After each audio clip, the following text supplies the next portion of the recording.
Bonjour chers frères et sœurs en Christ, c'est vraiment une joie pour moi de partager la parole de Dieu avec vous.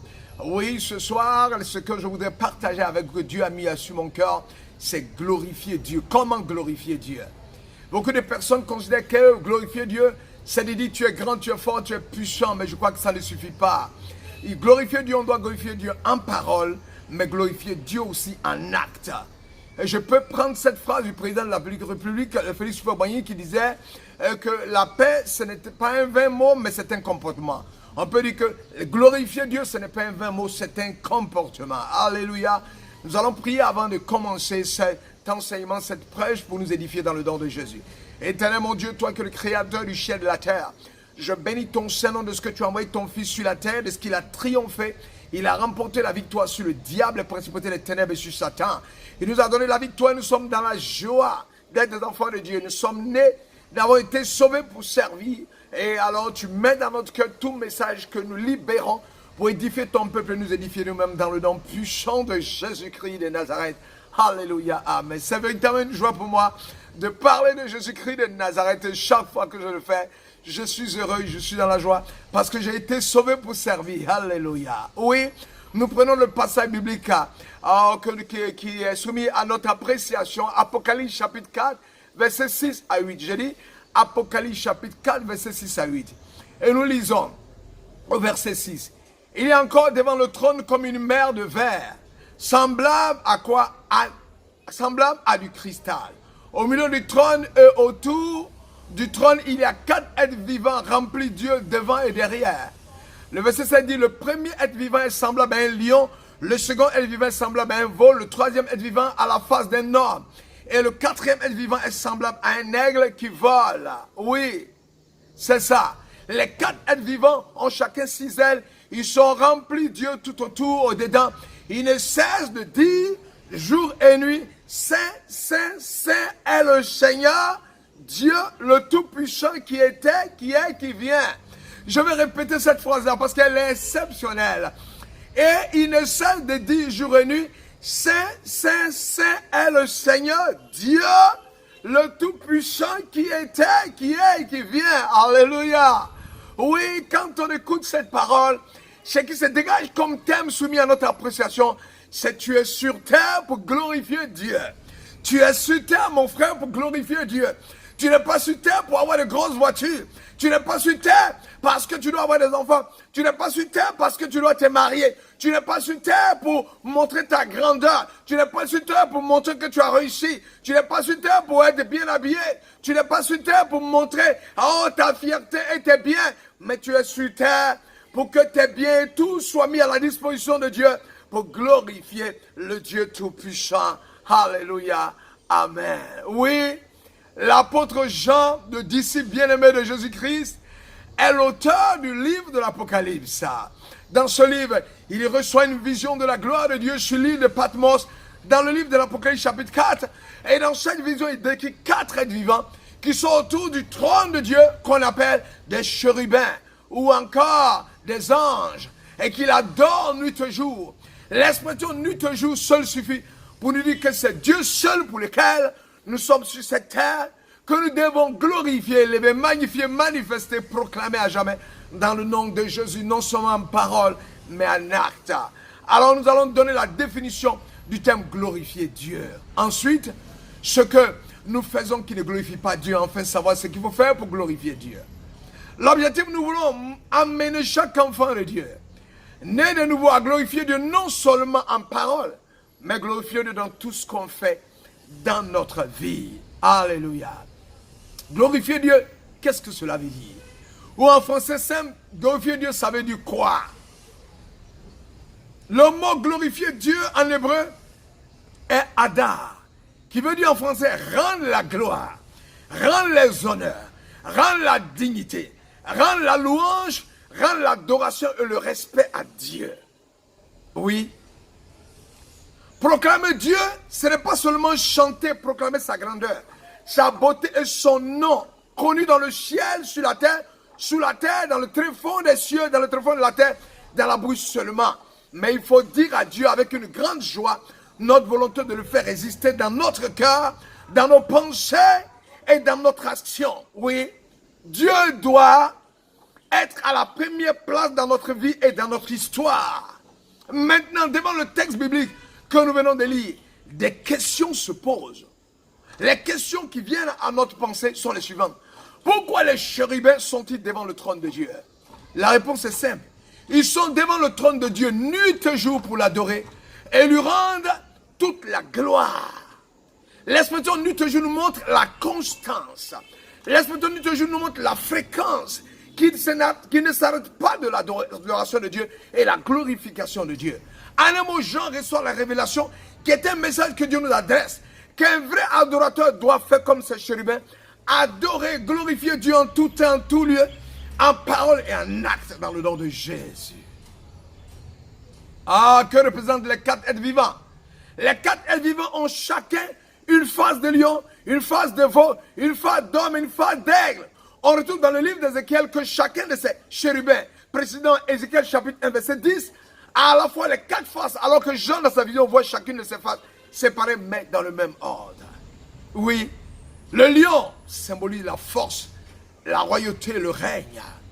Le veau symbolise le sacrifice et l'amour de Dieu, l'amour manifesté. L'aigle symbolise la perspicacité et à la sagesse du Tout-Puissant qui perçoit chaque détail avec précision et qui scrute les cœurs et les reins. Oui, l'homme est le reflet de l'esprit et les pensées de Dieu. Qui est assis sur le trône? L'esprit qui est assis sur le trône, c'est Dieu.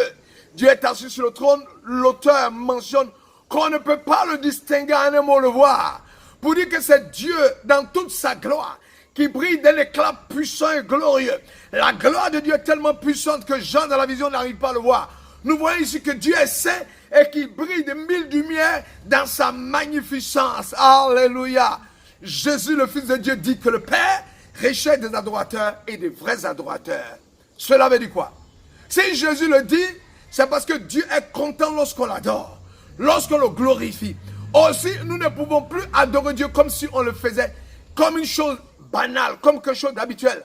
Parce que le Dieu de cieux juge cela si important au point de rechercher sur cette terre des adorateurs. Prenons un exemple. Est-ce qu'on recherche quelque chose qui n'est pas important? Non. Est-ce qu'on est recherché par quelqu'un qui n'est pas important? Non. Un exemple, si on nous dit que Joe Biden, le président des États-Unis d'Amérique, recherche un Ivoirien pour entreprendre quelque chose aux États-Unis, nous allons considérer cette personne parce que celui qui le recherche est l'homme qui est à la tête du pays le plus puissant de la terre. La gloire de Dieu est importante. Elle est importante. Elle est portée par qui? Dans toute la Bible, ce sont les chérubins qui sont les porteurs de la gloire de Dieu. Depuis les chérubins d'or de la tente d'assignation du désert au temps de Moïse, jusqu'à cette révélation, les chérubins sont sous la gloire de Dieu. Et ils portent la gloire de Dieu. En un mot, Dieu dans sa gloire est assis sur les chérubins. C'est en tant qu'ange que sont les porteurs de la gloire de Dieu. Depuis les chérubins d'or de la tente d'assignation, comme je disais tout à l'heure, oui, ils sont les porteurs de la gloire de Dieu. Et en voyant cela, nous devons faire comme eux, puisque notre but est aussi de porter la gloire de Dieu. C'est pourquoi au travers des chérubins, le Seigneur veut nous montrer l'importance de lui rendre toute la gloire par notre façon de vivre. Oui, si nous voulons atteindre Dieu, il faut le glorifier. Tous les chérubins sont au premier plan dans la louange et l'adoration. Dieu est sous tout le temps plongé, ils sont tout le temps plongés dans cette ambiance de glorification de Dieu. Faisons comme ces chérubins qui portent la gloire de Dieu. Le fait, c'est déjà apprendre à glorifier Dieu. Alléluia. Oui, dans la Bible, des personnes qui connaissaient Dieu l'ont glorifié. Et nous allons citer, David a glorifié Dieu selon 1 Chronique, chapitre 29, versets 11 à 12. À toi, Éternel, la grandeur, la force et la magnificence, l'éternité et la gloire, car tout ce qui est au ciel et sur la terre t'appartient.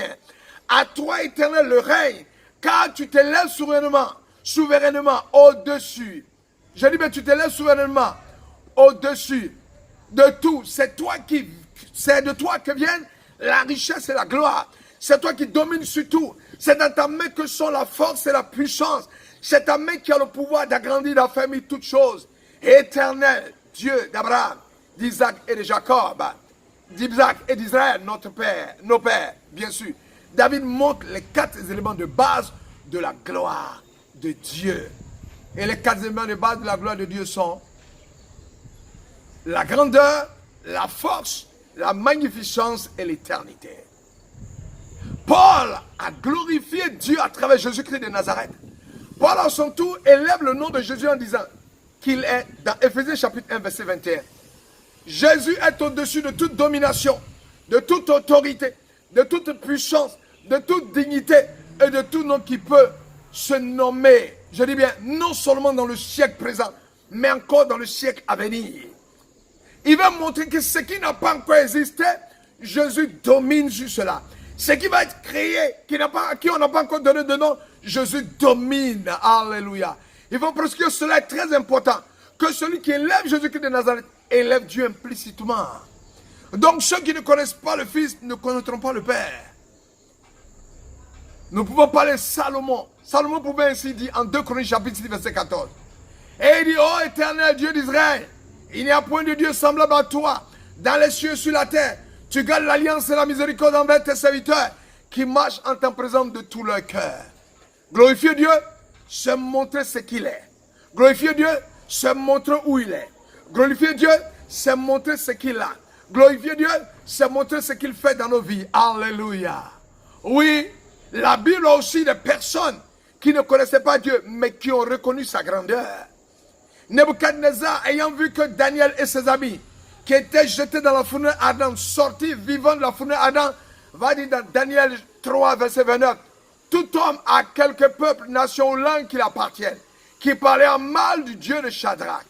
Oui, qui parlait en mal du Dieu de Shadrach, qui parlait en mal du Dieu de Meshach, qui parlait en mal du Dieu d'Abednego, sera mis en pièces et sa maison sera réduite en un tas d'immondices, parce qu'il n'a aucun autre Dieu qui puisse délivrer comme lui.